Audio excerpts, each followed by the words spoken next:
Hi, my name is Bryan Johnson. I've spent millions of dollars trying to reverse and slow down my biological aging. I've also swapped blood with my son. Today, I'm surrounded by 20 anti-aging skeptics. But I see it, and I think a lot of people in this room today see it as selfishness. This life here, to assert that we should attempt to stay here indefinitely, is to kind of stay in the spiritual sandbox and not choose to go to the next grade. And that's great.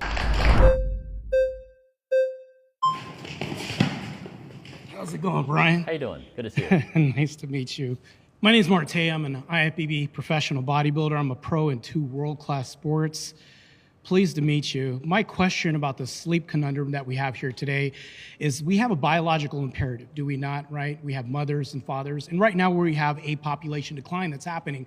Pretty sure you already know this, which this offsets that. If you want people to last longer and live longer, we'd want people to actually proliferate and have more progeny, right? Mm-hmm. Well, this presents another example because of time. We're limited on time, and we would say that time is money. Well, during the formative years, when kids are being raised, guess what's happening? The mother's not getting sleep. She's waking up. The father actually has to go outside to work. She has paternity leave. Yeah. All this stuff happens. So that's the problem now. You're stuck at a crux to where we have to figure out how to reconcile this time issue. That can never be reconciled. If we want more kids and we want a bigger population bloom, we need more women to have kids in this nation to produce, which means that people are going to be lacking sleep in the other interim at the end of this. Yeah, I agree with you. Yeah, I think we should have more babies. I think it's a good idea. And I have 3 babies. And so what I'd argue is that you can have babies, you can have a family life, and you can also prioritize sleep. So for example, if I did this again, I would sit my kids down, even at the earliest ages, and say, we are a family that prioritizes sleep. So that means every day we have our final meal at this time. Everybody turns their screens off at this time. We have a wind down routine before bed where we maybe read a book, maybe we do a breathing exercise, but we calm ourselves down, we go to bed, nobody gets out of their bed unless it's an absolute emergency. And then, because you can't wake somebody up. In the morning, everybody gives everybody either a 1 to 5 star review on the star chart. That includes if you walk out and you find your parent watching TV and they're breaking the rules, they get a 1-star review. Now that is a family culture of sleep, where it says we're not going to be on screens all night long. When you wake up, you're not going to be on the screen. You're not going to have a pint of ice cream right before bed. Like these really basic things. And so I'm just arguing that there is a family culture and there is a society culture that says sleep is a good idea. We feel good when we sleep. Now, yes, like when you have babies and they're waking up all night, you're not going to go to sleep. I had that for years. I woke up every night, all night with kids who were crying. My first 2 kids were colicky. I couldn't get sleep for 6 months. I hear you, I've been through the pain, I know it, I still love my children, I'm glad I had my children, but there are things we can do to prioritize sleep. And that's what I'm arguing, is if within our power to do those things. So I think what you're doing is you're mitigating a process that's going to be inevitable right now, thus not really providing a solution. All you're doing is staving off things. Now we're talking about quality of life, right?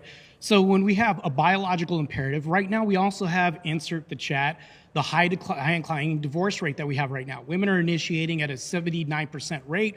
So that means that women are raising kids by themselves. Mm-hmm. Whether or not we could say they're running men off or doing anything else, or the men are leaving, abandoning their kids, they're doing this by themselves, thus decreasing the chances for sleep even more, eroding this process of having nuclear families to even have more time to sleep. And also men are being subjected to child support, having to work more hours. There's almost no way that we can get around this conundrum of the time thing. So what's going to happen, there's no way we can obliterate the sleep problem happening with America unless we change our culture. Yeah, I agree with you. And I think one of the bigger problems is, I think one of the reasons why relationships decay is poor health hygiene.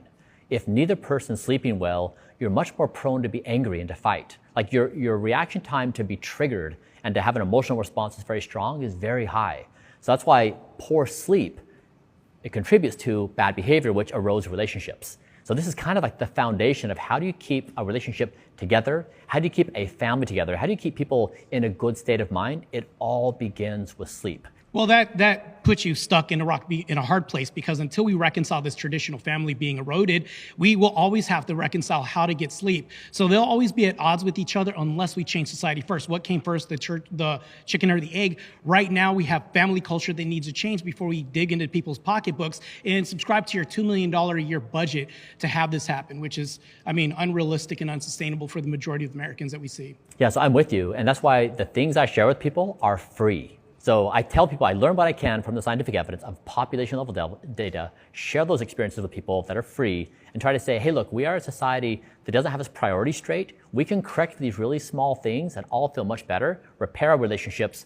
Unfortunately, time isn't free. Yeah, go ahead. Yeah. Thanks. Yeah, thanks. I appreciate it. I thought the cast was fantastic. I really had a good time. I thought their perspectives were great. I thought that they presented real life circumstances. They were speaking from the heart. So I really took them at face value. And I think that they're genuinely looking for a solution. You know, like, okay, so if they agree with this, like, tell me what to do. And I think that's a great point. It's a good invitation for me to actually like try to develop more robust solutions. So I thought they were spot on with their observations.